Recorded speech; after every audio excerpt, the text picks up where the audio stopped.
में क्या इम्पोर्टेंट था वो हम देखेंगे। सबसे पहली जो न्यूज़ थी वो रिगार्डिंग द इन्वायरमेंट थी। GS3 इन्वायरमेंट में जो रामसर साइट्स हैं उसको एक नई रामसर साइट जो है वो ऐड की गई है।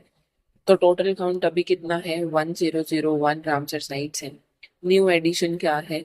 ग्लो लेक है एक अरुणाचल में, उसको नया रामसर साइट बनाया गया है। ये अरुणाचल प्रदेश का फर्स्ट रामसर साइट है, उस स्टेट का पहला रामसर साइट है ये। ग्लो लेक के फीचर्स क्या है भाई? ये एक फ्रेश वाटर लेक है एंड इसमें बहुत ज्यादा बायोडाइवर्सिटी को ये सपोर्ट करता है, ग्लोबली रिकॉग्नाइज्ड है। इतने ट्री स्पीशीज हैं, इतने ऑर्चिड स्पीशीज हैं, ठीक है। अदर यहाँ पे थोड़ा स्टैटिक रिवाइज कर लेते हैं कि other north east sites Ramsar sites कौन कौन सी हैं। लोकटक लेक है मणिपुर में, त्रिपुर भील है असम में, रुद्र सागर है त्रिपुरा में, पाला है मिजोरम में और केचियोपल्ली है सिक्किम में। ठीक है, ठीक है। तो ये नॉर्थ ईस्ट स्टेट्स की रामसर साइट्स हो गई इंपॉर्टेंट वंस। रामसर कन्वेंशन हमें पता है, international treaty on wetlands. Ramsar Iran में एक जगह है, वहां पे ये कन्वेंशन हुई थी 1971 में। इसको रामसर कन्वेंशन कहा जाता है और इसके तहत इन साइट्स को रिकॉग्निशन मिलती है। ठीक है, glow lake in Arunachal Pradesh. पहली न्यूज ये थी। दूसरी कंट्री थी कंट्री इन न्यूज वैली। दूसरी न्यूज थी ज्योग्राफी के रिगार्डिंग कंट्री इन न्यूज वाली। ये कंट्री है नाउरू। ये इसकी लोकेशन क्या है? सेंट्रल पैसिफिक में है ये। और जो यहाँ पे माइक्रोनेशिया वाले जो आइलैंड्स है, माइक्रोनेशिया, उनमें से एक आइलैंड है ये नाउरू। ये इम्पोर्टेंट, ये न्यूज में इसलिए है क्योंकि इसने अपना नाम चेंज किया है रिसेंटली, रिपब्लिक ऑफ नाउरू किया है। एंड पॉपुलेशन स्टेटस अगर देखें तो ये वर्ल्ड की थर्ड स्मॉलेस्ट कंट्री है। वर्ल्ड की स्मॉलेस्ट वेटिकन सिटी है। सेकंड नंबर पे तुवालू है और थर्ड नंबर पे ये नोर है। ठीक है, इसकी हिस्ट्री, ठीक है, ये फॉर्मर कॉलोनी रही है भाई जर्मनी ऑस्ट्रेलिया जापान की। इंडिपेंडेंस 1968 में मिली थी। इम्पोर्टेंट नहीं है, इसकी लोकेशन पता होनी चाहिए। और क्यू न्यूज में है और ये पॉपुलेशन स्टेटस इसका ये थर्ड स्मॉलेस्ट कंट्री है। बस इतनी ही न्यूज थी। नेक्स्ट आते हैं लैब ग्रोन डायमंड्स के ऊपर। साइंस एंड टेक की न्यूज थी। LGD lab grown diamonds. देखो, नेचुरल एक कॉन्टेक्स्ट क्या है सबसे पहले हमें देखना होगा। देखो, जो नेचुरल डायमंड्स होते हैं ना, जो नेचुरल माइनिंग करने से हमें जो नेचुरल डायमंड्स मिलते हैं, उनमें इश्यूज क्या है? सबसे पहले तो भाई लिमिटेड सप्लाई है। ठीक है। दूसरा, हमें जब माइनिंग करनी पड़ती है उनको एक्सट्रैक्ट करने के लिए तो इन्वायरमेंटल प्रॉब्लम है। ठीक है। और रिस्की भी है टू द हेल्थ ऑफ जो माइनर्स होते हैं, जैसे माइंस कोलैप्स कर जाती हैं इस तरीके से। तो इस वजह से हमने इसका एक ऑल्टरनेटिव फाइंड किया है। एक लैब ग्रोन डायमंड्स हम बनाने की कोशिश कर रहे हैं। हमारा गोल है कि इंडिया को एज अ ग्लोबल हब बनाया जाए for the lab grown diamonds के लिए। एंड मतलब ये दिखने में बिल्कुल सेम होते हैं जैसे कि नेचुरल डायमंड्स होते हैं, बस इनका बनने का प्रोसीजर थोड़ा अलग होता है। प्लस ये इकोनॉमिकल भी होते हैं। इकोनॉमिकल भी होते हैं। जितना खर्चा नेचुरल डायमंड्स को निकालने में लगता है माइन से, उससे कम खर्चा इनको बनाने में लगता है। कैसे बनते हैं? ये दो टेक्निक्स हम इसमें यूज करते हैं। एक तो होती है हाई टेम्परेचर हाई प्रेशर वाली टेक्निक होती है लैब में। मतलब ये ऐसा क्यों करने की कोशिश कर रहे हैं? ताकि इन अर्थ के इंटीरियर जो कंडीशंस होती हैं, जिसके अंदर जो कार्ब इतना ज्यादा हाई टेम्परेचर और प्रेशर होता है जिसकी वजह से जो कार्बन कंटेंट है वो डायमंड्स में कन्वर्ट हो जाता है, उसको ही मिमिक करने की हम कोशिश करते हैं लैब में। एक तो वो टेक्नोलॉजी है। दूसरी टेक्नोलॉजी है CVD, केमिकल वेपर डिपोजिशन। इसमें हम क्या करते हैं, एक मतलब वैक्यूम बनाते हैं। ठीक है, एक कंटेनर में वैक्यूम बनाने की कोशिश करते हैं और उसके अंदर ऐसी गैस, पावरफुल गैस रिलीज करी जाती है जिसमें कार्बन कंटेंट होता है। और उस इस टेक्नोलॉजी के तहत वो लेयर में फॉर्म हो जाती है। मतलब जो कार्बन वाली जो गैस है वो लेयर में फॉर्म हो जाती है और फिर उसके बाद डायमंड बनने का प्रोसीजर शुरू हो जाता है। तो ये कुछ ऐसे टेक्नोलॉजीज हमें पता होनी चाहिए एग्जाम पर्सपेक्टिव से। कॉन्टेक्स्ट क्या है? नेचुरल जो डायमंड रिजर्व्स है भाई वो डिक्लाइन कर रहे हैं। Mining ceases, environmental and ethical issues है। ठीक है। इंडिया का गोल क्या है? To emerge as a global manufacturing hub, emerge करना। ठीक है, कि भाई हमारे यहाँ पे हम ग्लोबल मैन्युफैक्चरिंग हब बनना चाहते हैं। एलजीडीज में कौन कौन सी टेक्नोलॉजीज में यूज करी जाती है? हाई प्रेशर हाई टेम्परेचर वाली और एक सीवीडी केमिकल वेपर डिपोजिशन वाली।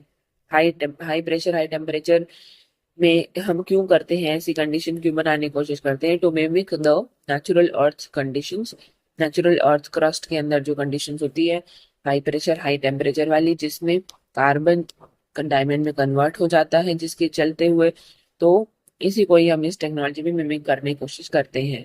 दूसरा सीवीडी है केमिकल वेपर डिपोजिशन। इसमें हम कार्बन रिच गैसेस को लेयर बाय लेयर डिपोजिट करते हैं in a vacuum chamber to form diamonds.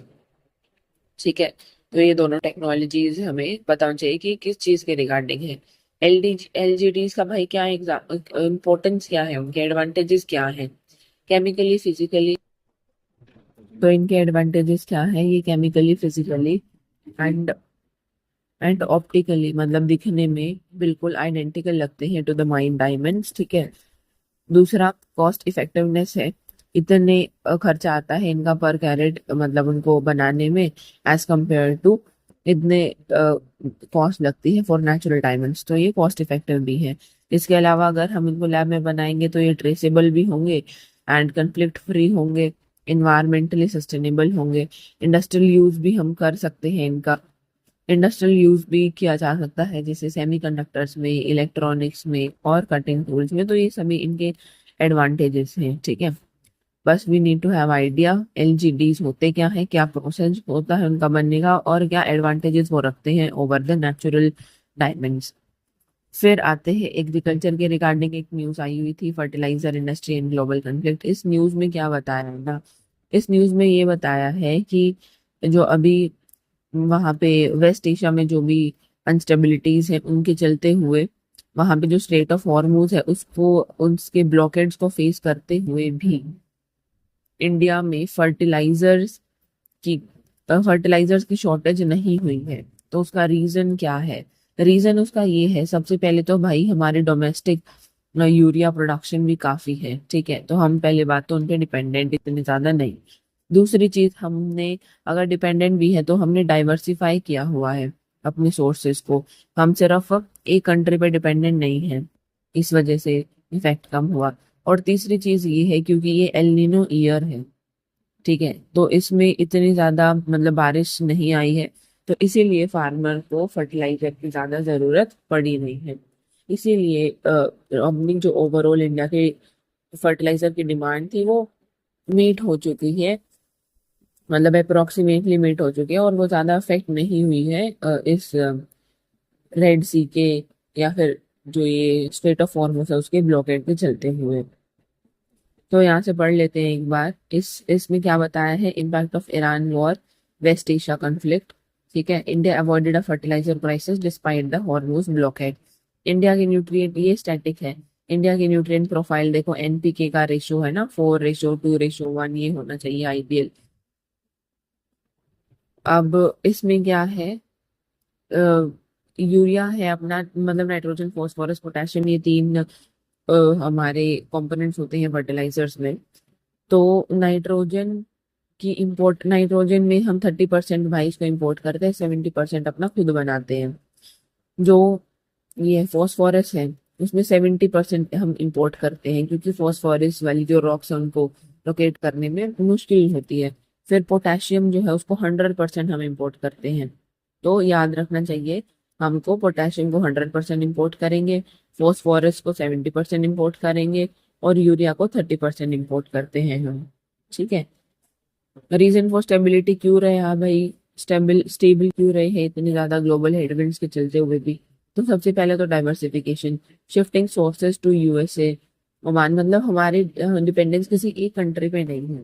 दूसरा गवर्नमेंट एक्शन, हमने डोमेस्टिक यूरिया प्रोडक्शन भी इंक्रीज कर रखी है, और एल नीनो से चलते हुए लोअर फर्टिलाइजर डिमांड आई है फ्रॉम फार्मर, इस वजह से ये रीजन है। ठीक है, वे फॉरवर्ड क्या होगा भाई, आगे हमें क्या करना चाहिए, नैनो फर्टिलाइजर्स पे फोकस करो, लॉन्ग, ताकि उनकी एफिशिएंसी और एब्जॉर्प्शन वगैरह ये सब हो। फर्टिगेशन करना चाहिए, long term overseas supply agreement करो, लॉन्ग टर्म एग्रीमेंट होना चाहिए। आत्मनिर्भर प्रोडक्शन, सेल्फ रिलायंस तो है ही बेस्ट चीज। ठीक है, तो ये एक न्यूज थी एग्रीकल्चर के रिगार्डिंग, ये हो गई। एक इंटरनेशनल ट्रेड एफटीएस के रिगार्डिंग है। देखो इसमें क्या बताया गया है ना, इसमें ये बताया गया है कि जो एफटीएस होते हैं, फ्री ट्रेड एग्रीमेंट्स होते हैं, इस इंडिया ने ये साइन किए हुए हैं बहुत सारी कंट्रीज के साथ।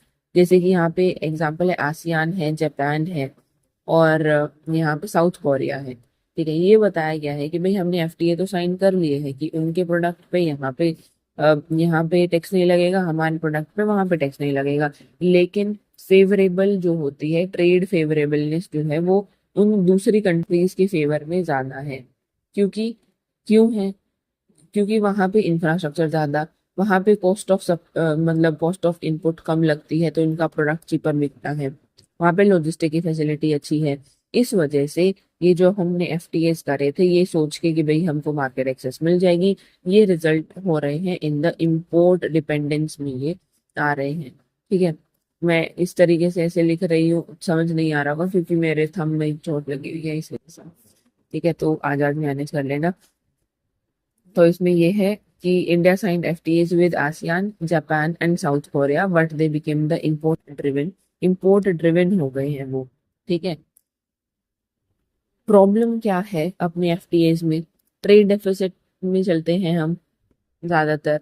ठीक है, इंडिया शेयर आसियान से इम्पोर्ट बास्केट। ठीक है, ये डेटा मतलब इम्पोर्टेंट नहीं है बिल्कुल भी न्यूज़पेपर में, बस आइडिया में समझ आना चाहिए।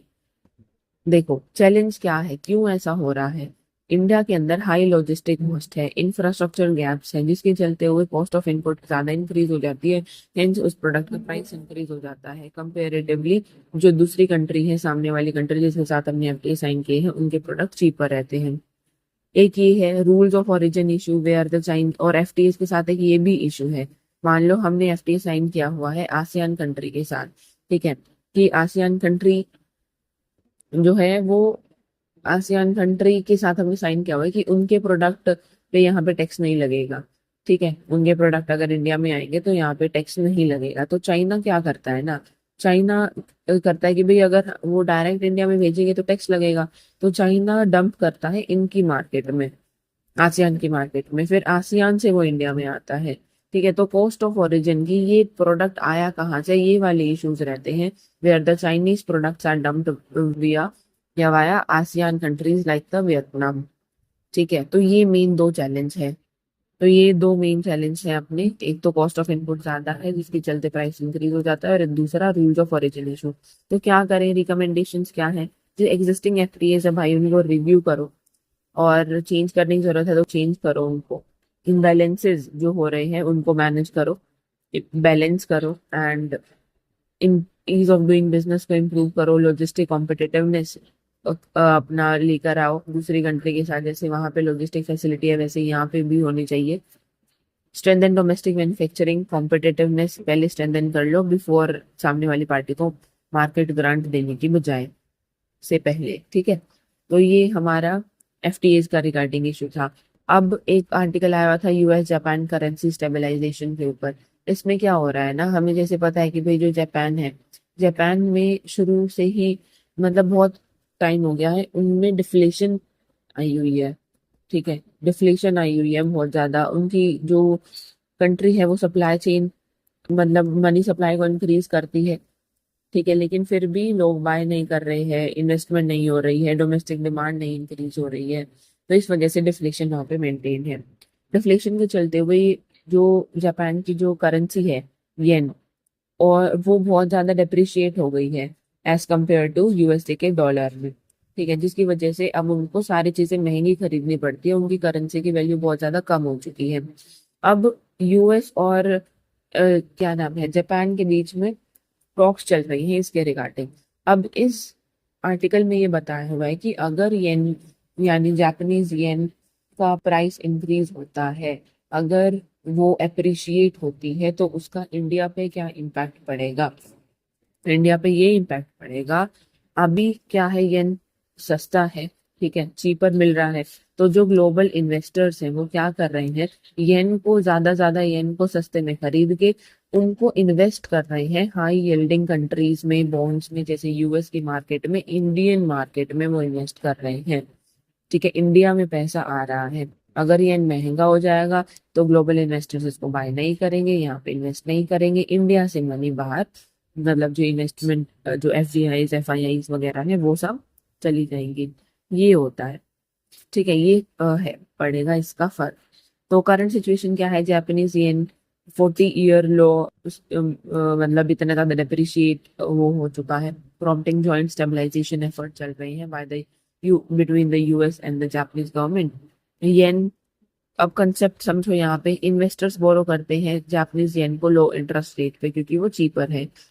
वो JPY को दूसरी करेंसीज में कन्वर्ट करते हैं और वहां पे फिर इन्वेस्ट करते हैं इन high yielding assets like the US में या फिर इंडियन मार्केट्स में इन्वेस्ट करते हैं। तो इंडिया का इन टॉक्स पे क्या इम्पैक्ट पड़ेगा, अगर स्टेबलाइज हो गया येन, अगर वो स्ट्रॉन्गर हो गया, अप्रिशिएट हो गया, तो उससे इंडिया का ट्रेड कम हो सकता है, इंडिया में इन्वेस्टमेंट कम आएगी। This could lead to the short term capital outflow. ये जो शॉर्ट टर्म कैपिटल थी इंडिया में, FII जो थी वो वापस चली जाएगी ना, आउटफ्लो हो जाएगी from Indian equity and debt market. तो कंक्लूजन इसका ये है, overall impact on India remains limited due to a stronger domestic fundamentals, जैसे कि हमारी जो ग्रोथ है किसी एक उस पर डिपेंडेंट नहीं है, और इन्फ्लेशन कंट्रोल हमारी RBI अच्छे से करती है। तो ऑल दो इसका इम्पैक्ट लिमिटेड है, लेकिन sorry, तो ऑल दो इसका इम्पैक्ट लिमिटेड है लेकिन इम्पैक्ट तो पड़ेगा, ठीक है। तो ये बताने की कोशिश करी जा रही है इस आर्टिकल में। तो here we have covered all the articles of आज का न्यूज़पेपर। सो मिलते हैं कल का न्यूज़पेपर। अभी के लिए take care and bye bye.